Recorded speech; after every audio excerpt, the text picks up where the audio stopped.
Welcome to part 2 of this video series. In last week's video, we talked about layoffs and how it has to do more than just a position elimination or an organizational change.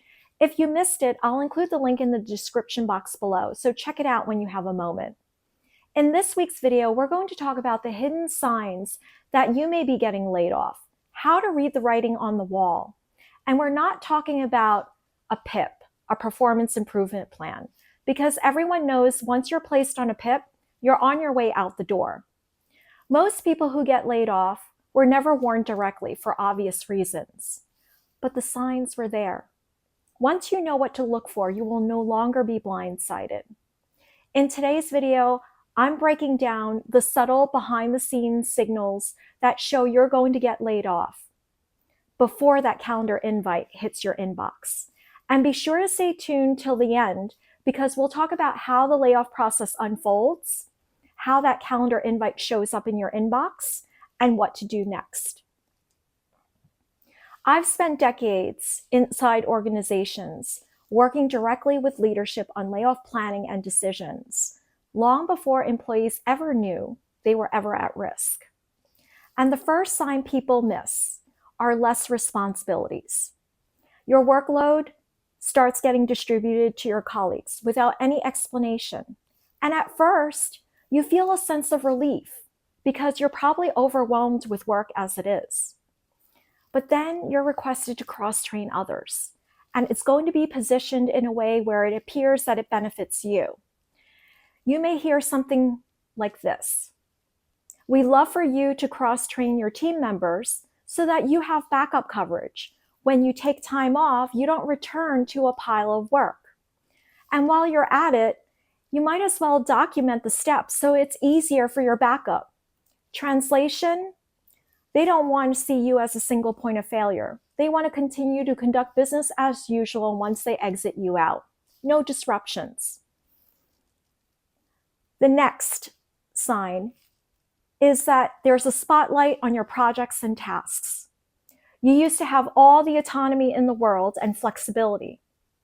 Then all of a sudden, your manager is constantly requesting for status updates. You're like, what the heck is going on here? Your manager has become a micromanager. The reason for this is your manager has to figure out what you're working on, how that workload is going to get handled once they exit you out. Who are they going to delegate it to?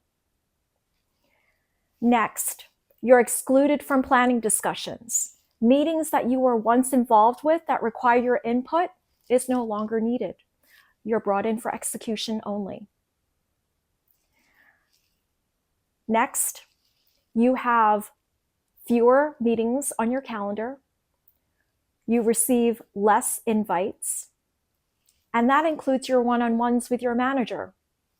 Your one-on-ones with your manager get canceled more frequently, and they don't get rescheduled without explanation. And when you do get that one-on-one manager meeting, that conversation feels awkward. It doesn't flow as naturally as it once did.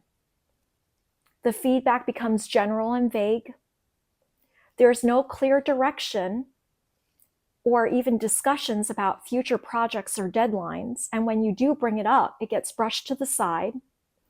And those career conversations that you once had with your manager regarding your professional development and growth, they quietly disappear. Your manager distances themselves from you, and it's not your mind playing tricks on you. The reason for that is your manager knows that you're going to be out of a job soon. They don't know how to interact.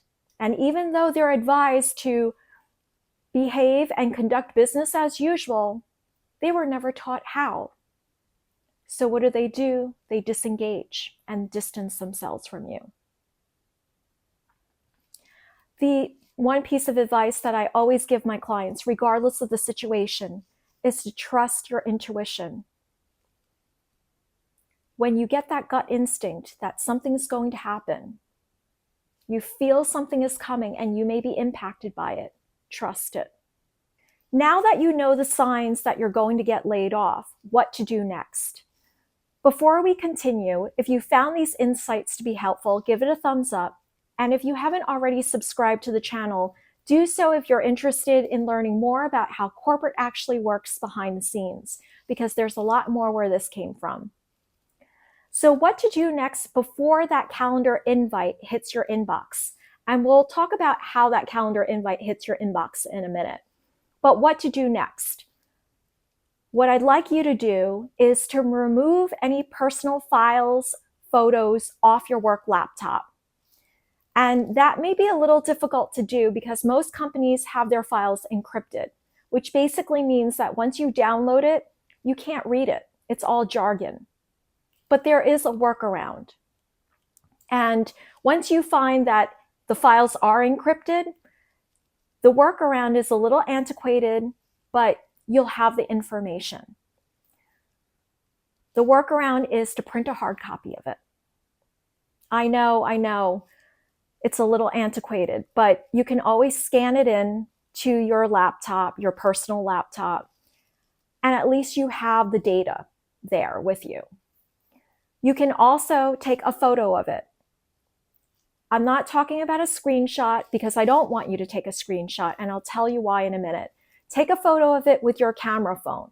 The reason I don't want you to take a screenshot of it is because once you're placed on a list to be exited out of any company, you are placed on a security account watch. What does that mean? It means that security and IT are monitoring your every move.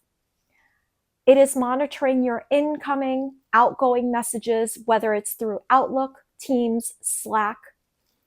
It's monitoring your browser, web activity. Everything that you're doing on your work laptop, it's monitoring it. And if you take a screenshot and the files are encrypted, it's going to be useless. The only other alternative is to send an email from your work email to your personal email with an attachment. And you don't want to do that because once you start doing that, IT is going to see that and red flag it, and it will raise suspicion. So print a hard copy or take a photo of it with your camera phone. Next is to gather all the contact information that you need, whether it's colleague contact information or client contact information. I know, client contact information is property of the company, but if you work with clients and you've built a great relationship with them, you may want to use them as a reference in the near future. So grab their email address, grab their contact information, write it down, or take a photo of it with your camera phone. Next, I want you to grab all your personal items from your dedicated desk or office if you have to go into the office on a regular basis. Leave a few visible things on your desk so that it doesn't raise suspicion, but I want you to grab all your valuable personal items with you because once you're let go, one of two things are going to happen.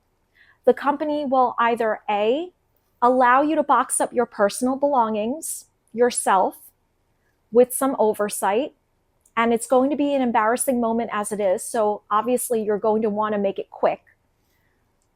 Or B, they're going to box everything up for you and send it to the address on file. Either way, you want to keep things as simple as possible. Now, how does that calendar invite show up in your inbox? It's going to show up as a one-on-one with your manager or a follow-up on a project that you're currently working on. You're not going to get advance notice for this meeting, a couple of days at most. And this meeting is not going to be the usual time of day that you meet with your manager. If you're looking for other attendees in that invite, don't expect it, but expect that there will be HR representation at that meeting.